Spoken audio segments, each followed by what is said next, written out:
Iran America യുദ്ധം നടക്കുന്ന ഓരോ സന്ദർഭങ്ങളിലും അമേരിക്കക്ക് സംഭവിച്ചുകൊണ്ടിരുന്ന കനത്ത പരാജയങ്ങൾ ഒട്ടുമിക്കവയും അപ്പോൾ തന്നെ നിങ്ങളുടെ മുന്നിൽ ഞാൻ അവതരിപ്പിച്ചിട്ടുണ്ട്.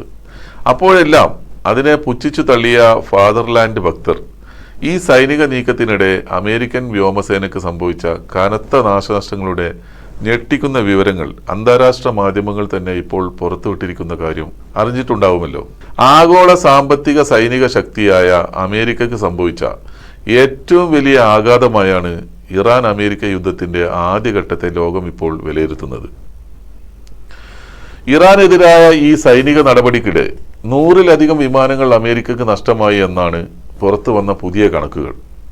ഇറാന്റെ കരുത്തുറ്റ വ്യോമ പ്രതിരോധ സംവിധാനങ്ങളും മിസൈൽ ആക്രമണങ്ങളും അമേരിക്കയുടെ അത്യാധുനിക യുദ്ധവിമാനങ്ങളെ നിഷ്പ്രഭമാക്കുന്ന കാഴ്ചയാണ് യുദ്ധഭൂമിയിൽ നമ്മൾ കണ്ടത്. കണക്കുകൾ പ്രകാരം അമേരിക്കയുടെ 127 വിമാനങ്ങൾക്ക് കേടുപാടുകൾ സംഭവിക്കുകയോ പൂർണ്ണമായി തകരുകയോ ചെയ്തിട്ടുണ്ട്. ഇതിൽ അമേരിക്കയുടെ അഭിമാനമായ F-35 ലൈറ്റനിങ്, F-22 റാപ്റ്റർ തുടങ്ങിയ സ്റ്റെൽത്ത് വിമാനങ്ങളും ഉൾപ്പെടുന്നു. ഇത് ലോകത്തെ ആകമാനം അമ്പരപ്പിക്കുന്ന ഒരു കാര്യമാണ്. റഡാറുകളുടെ കണ്ണ് വെട്ടിച്ച് പറക്കാൻ കഴിയുന്ന ഇത്തരം അത്യാധുനിക വിമാനങ്ങൾ പോലും ഇറാന്റെ പ്രതിരോധത്തിന് മുന്നിൽ വീണത് അമേരിക്കക്ക് ലജ്ജാകരമായി.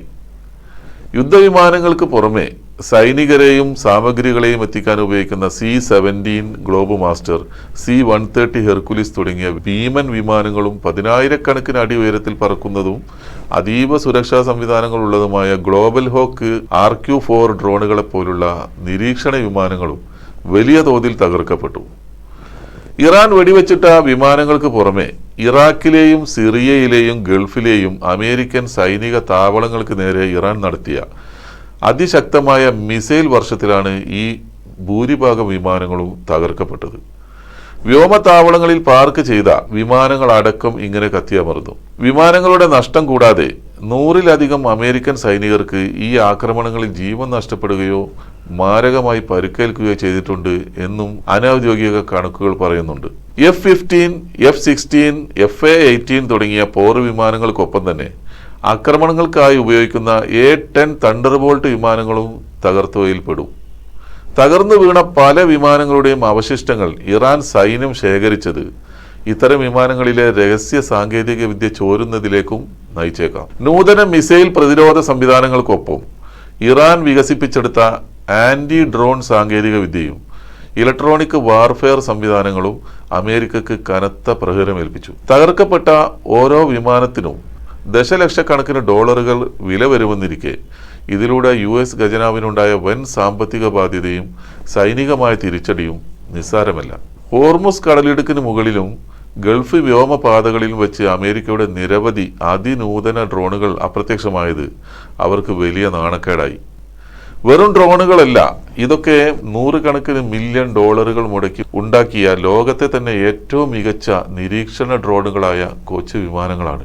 1000-കണക്കിന് അടി ഉയരത്തിൽ പറന്ന് എണ്ണക്കപ്പലുകളെയും റഡാറുകളെയും നിരീക്ഷിക്കുന്ന ഈ ഡ്രോണുകൾ പെട്ടെന്ന് അപകട സന്ദേശം അയക്കുന്നു.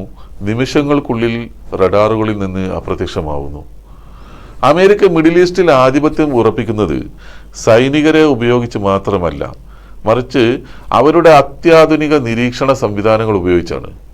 അമേരിക്കയുടെ കണ്ണായ ഈ കാഴ്ചകൾ നശിപ്പിക്കുന്നതിലൂടെ അമേരിക്കയെ ഭയപ്പെടുത്താൻ സാധിക്കുമെന്നത് ഇറാൻ ഇതിനകം തെളിയിച്ചു കഴിഞ്ഞു. ലോകത്തിലെ 20% എണ്ണ ഒഴുകുന്ന ഹോർമുസ് കടലിടുക്കിൽ ഇപ്പോൾ വലിയൊരു അനിശ്ചിതത്വം നിലനിൽക്കുന്നു. അവശിഷ്ടങ്ങളില്ലാത്ത, തെളിവുകളില്ലാത്ത ആ ദുരൂഹമായ അപ്രത്യക്ഷമാകൽ അമേരിക്കയെ വളരെ പ്രതിസന്ധിയിലാക്കുന്നുണ്ട്. സിഗ്നലുകൾ ജാം ചെയ്ത് ഈ ഡ്രോണുകളെ ഇറാൻ നിശബ്ദമാക്കുകയാണോ അതോ ഹൈജാക്ക് ചെയ്യുകയാണോ ഒന്നിനും കൃത്യമായ തെളിവുകളില്ല. ലോകത്തിലെ ഏറ്റവും വലിയ സൈനിക ശക്തിയുടെ ഈ കാഴ്ചകൾക്ക് മങ്ങലേൽക്കുകയാണ്.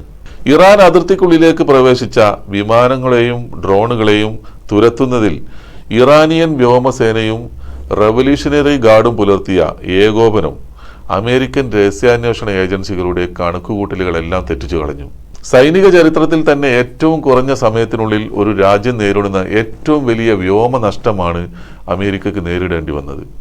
അമേരിക്കയുടെ സൈനിക കരുത്തിനും ആഗോളാധിപത്യത്തിനും ഏറ്റ കനത്ത പ്രഹരമായി ഈ സംഭവങ്ങൾ ലോകമെങ്ങും ഇപ്പോൾ ചർച്ച ചെയ്യപ്പെടുകയാണ്. അമേരിക്ക ഉൾപ്പെടെയുള്ള വൻ ശക്തി രാജ്യങ്ങൾ വിവിധ യുദ്ധങ്ങളിൽ ഏർപ്പെടുമ്പോൾ സിവിലിയന്മാർക്കും പ്രത്യേകിച്ച് കുട്ടികൾക്കും നേരെ ഉണ്ടാകുന്ന അതിക്രമങ്ങൾ ലോക ചരിത്രത്തിലെ കറുത്ത അധ്യായങ്ങളാണ്. അത് വിയറ്റ്നാം യുദ്ധമായാലും അഫ്ഗാനിലോ ഇറാഖിലോ നടന്ന സൈനിക നീക്കങ്ങളായാലും നിരപരാധികൾ കൊല്ലപ്പെടുന്നത് വലിയ ക്രൂരത തന്നെയാണ്. ഒരു സ്കൂളോ ആശുപത്രിയോ ജനവാസ കേന്ദ്രമോ ലക്ഷ്യം വെച്ച് ബോംബിടുന്നത് അന്താരാഷ്ട്ര നിയമങ്ങൾ അനുസരിച്ച് യുദ്ധക്കുറ്റമാണ്. ജനീവ കൺവെൻഷൻ പോലുള്ള ഉടമ്പടികൾ സിവിലിയന്മാരെ സംരക്ഷിക്കണമെന്ന് നിഷ്കർഷിക്കുന്നുണ്ടെങ്കിലും പ്രായോഗിക തലത്തിൽ പലപ്പോഴും വൻ ശക്തി രാജ്യങ്ങൾ ഈ നിയമങ്ങൾ കാറ്റിൽ പറത്തുന്നു എന്നതാണ് യാഥാർത്ഥ്യം.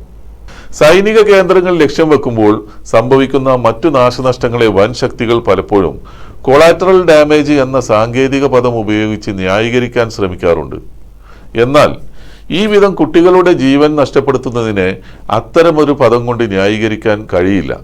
മാത്രമല്ല, ഇത് ഒരു വലിയ മനുഷ്യാവകാശ പ്രശ്നം കൂടിയാണ്. അധികാരം നിലനിർത്താനും പ്രകൃതി വിഭവങ്ങൾ കൈമുതലാക്കാനുമുള്ള രാഷ്ട്രീയവും സാമ്പത്തികവുമായ താല്പര്യങ്ങളാണ് ഇത്തരം യുദ്ധങ്ങൾക്ക് പിന്നിൽ പൊതുവായി കാണാറുള്ളത്.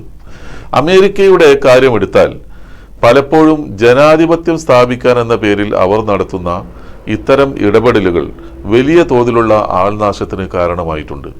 ലോകത്തെ വലിയ ശക്തികൾ ഇത്തരം ക്രൂരതകൾ ചെയ്യുമ്പോൾ അന്താരാഷ്ട്ര സംഘടനകൾക്ക് പലപ്പോഴും അവരെ തടയാൻ കഴിയാറില്ല. ഇത് ആധുനിക രാഷ്ട്രീയ വ്യവസ്ഥിതികളുടെ വലിയൊരു പരാജയം തന്നെയാണ്.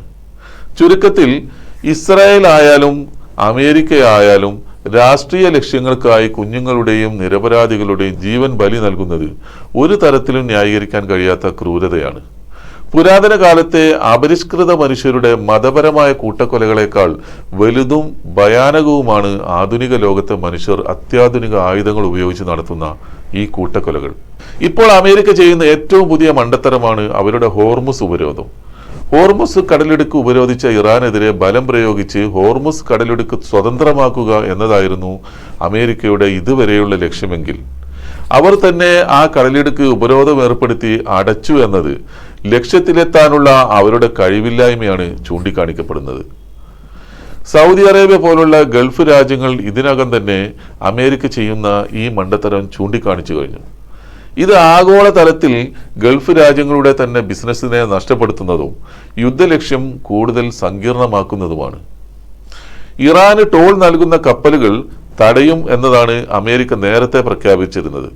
എന്നാൽ ഇന്ത്യയെ പോലുള്ള രാജ്യങ്ങൾക്ക് ടോൾ ഇല്ല എന്ന ഇറാന്റെ പ്രസ്താവന അമേരിക്കയെ കൂടുതൽ പ്രശ്നത്തിലേക്ക് നയിക്കുകയാണ്.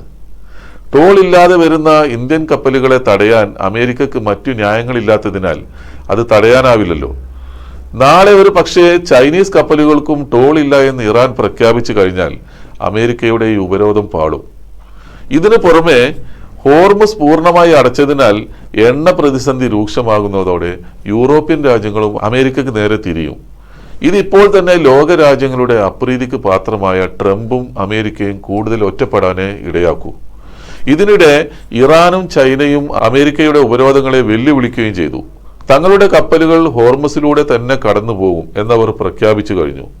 ചുരുക്കി പറഞ്ഞാൽ ഹോർമുസ് ഉപരോധത്തിൽ നിന്ന് അധികം താമസിയാതെ അമേരിക്കക്ക് പിന്മാറേണ്ടി വരും എന്നത് ഉറപ്പാണ്. നാറ്റോയടക്കം മറ്റ് ലോകരാജ്യങ്ങൾ ഒന്നും കൂടെ ഇല്ലാത്തതിനാൽ വീണ്ടും ഇറാനുമായി ചർച്ചകളിലേക്ക് പോകുന്നതാണ് ഇപ്പോഴത്തെ സ്ഥിതിയിൽ അമേരിക്കക്ക് മുന്നിലുള്ള ഏക പോംവഴി.